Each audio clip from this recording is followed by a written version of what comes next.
제69편 다윗의 시. 인도자를 따라 소사님의 맞춘 노래.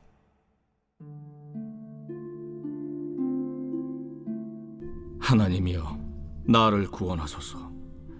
물들이 내 영혼에까지 흘러 들어왔나이다. 나는 살 곳이 없는 깊은 수렁에 빠지며 깊은 물에 들어가니 큰 물이 내게 넘치나이다. 내가 부르짖음으로 피곤하여 나의 목이 마르며 나의 하나님을 바라사 나의 눈이 쇠하였나이다. 까닭없이 나를 미워하는 자가 나의 머리털보다 많고 부당하게 나의 원수가 되어 나를 끊으려 하는 자가 강하였으니 내가 빼앗지 아니한 것도 물어주게 되었나이다. 하나님이여, 주는 나의 우매함을 아시오니 나의 죄가 주 앞에서 숨김이 없나이다.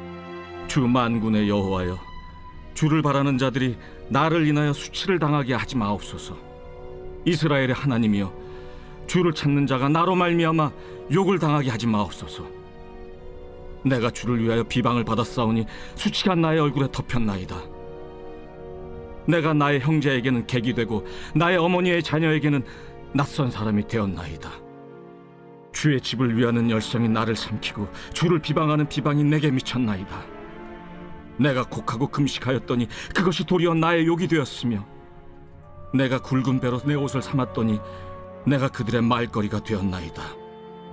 성문에 앉은 자가 나를 비난하며 독주의 취한 무리가 나를 두고 노래하나이다. 여호와여, 나를 반기시는 때 내가 주께 기도하오니 하나님이여, 많은 인자와 구원의 진리로 내게 응답하소서. 나를 수렁에서 건지사 빠지지 말게 하시고 나를 미워하는 자에게서와 깊은 물에서 건지소서. 큰 물이 나를 휩쓸거나 깊음이 나를 삼키지 못하게 하시며 웅덩이가 내 위에 덮쳐 그것에 입을 닫지 못하게 하소서.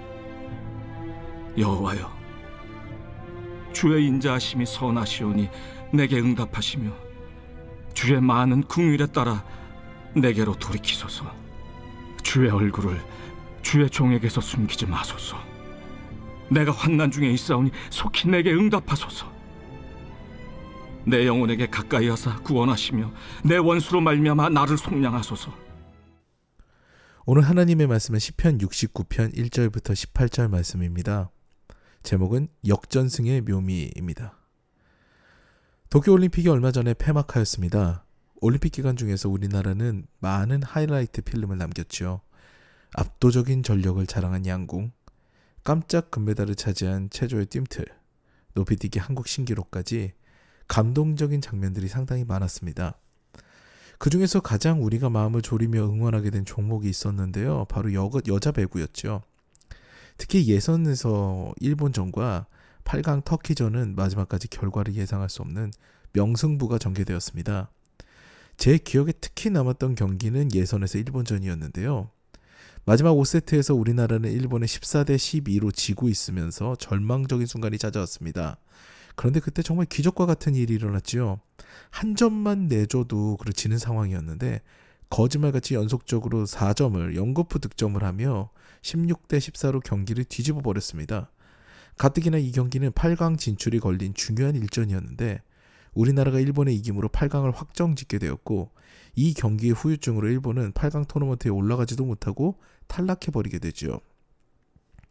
이때의 짜릿함은 이루 말할 수가 없었습니다. 놀라운 경기에 저와 가족들은 연신 소리를 지르면서 응원했고요.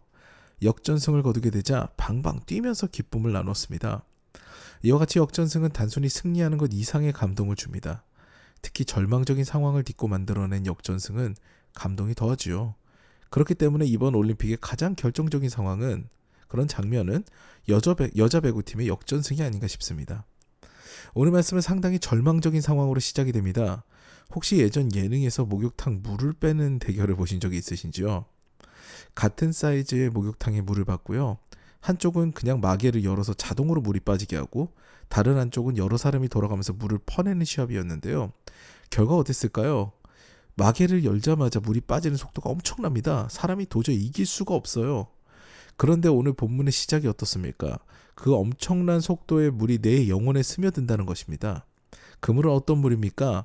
절망적인 상황을 표현합니다. 내 주변이 원수가 되면 나는 오도 가도 못하는 상황이 된다는 것입니다. 그런데 이 상황이 왜 만들어집니까? 9절 말씀을 보세요. 주의 집을 위하는 열성이 나를 삼키고 주를 비방하는 비방이 내게 미쳤나이다. 단순히 주님을 위해 열심을 내는 것만으로 세상은 비방할까요? 네, 세상은 비방할 수 있습니다. 자신과 다른 것을 인정하지 못할 수 있어요. 제가 중학생 때 일입니다. 그때는 특활반이라는 것이 있었는데요. 저는 그때 신앙의 열정으로 가득 차 있었기 때문에 친구와 함께 기독 교육반을 선택했습니다. 당연히 신실한 아이들이 올 줄 알았어요. 단 1시간 특별 활동을 하는 것이었지만 저는 너무나 말씀이 듣고 싶었거든요. 그런데 문제는 제가 다니던 중학교가 좀 불량한 학생들이 많은 그런 학교였어요. 교회를 잘 다니면서 신실한 아이들만 그 활동반에 들어오지 않았고요. 사실 대다수의 아이들이 가위바위보를 져서 어쩔 수 없이 그 반에 끌려왔어요. 저와 친구처럼 선택한 아이는 정말 극소수였습니다. 저는 그때도 찬양을 참 좋아해서 열심히 부르곤 했는데요. 가끔 화음을 넣어서 부르기도 했죠. 어느 날 맨 앞에 앉아서 친구가 찬양을 부르는데 어떤 아이가 툭 치면서 이야기하는 거죠. 야 광신도, 넌 내가 볼 때 미쳤어. 진짜 미친놈이야. 이렇게 얘기하는 거예요. 그저 기독 교육반 수업 시간에, 그것도 다 같이 찬양을 부르는 시간에 열심히 부른다고 미친 사람 취급을 받았습니다. 기분이 몹시 나쁘더라고요. 세상에서 예배를 드리는 그곳에서 핍박을 가한다 할지라도 그것은 어쩌면 당연할 수도 있어요. 그들 눈에는 거슬릴 수도 있기 때문입니다. 그래서 때로는 환란이 다가오기도 합니다. 사실 우리는 예수님을 믿으면 모든 것이 다 잘 될 것을 기대합니다. 그런데 예상하지 못하게 시련이 찾아올 때가 있어요. 뭔가 잘 되는 것 같다가도 삐끗할 때가 있습니다. 그런데 그때 오늘 시인의 고백을 기억하시기 바랍니다. 13절 말씀입니다. 여호와여 나를 반기시는 때에 내가 주께 기도하오니 하나님이여 많은 인자와 구원의 진리로 내게 응답하소서. 하나님께서는 우리가 그분을 찾을 때 반가워하십니다. 기다리고 계세요. 그때 기도하며 나아가야 합니다. 이후로는 하나님께서 행하실 일들을 간구하는 기도가 등장합니다.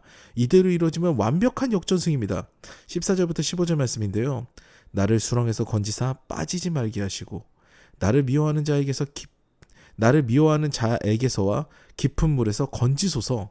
큰 물이 나를 휩쓸거나 기품이 나를 삼키지 못하게 하시며 웅덩이가 내 위에 덮쳐 그것의 입을 닫지 못하게 하소서.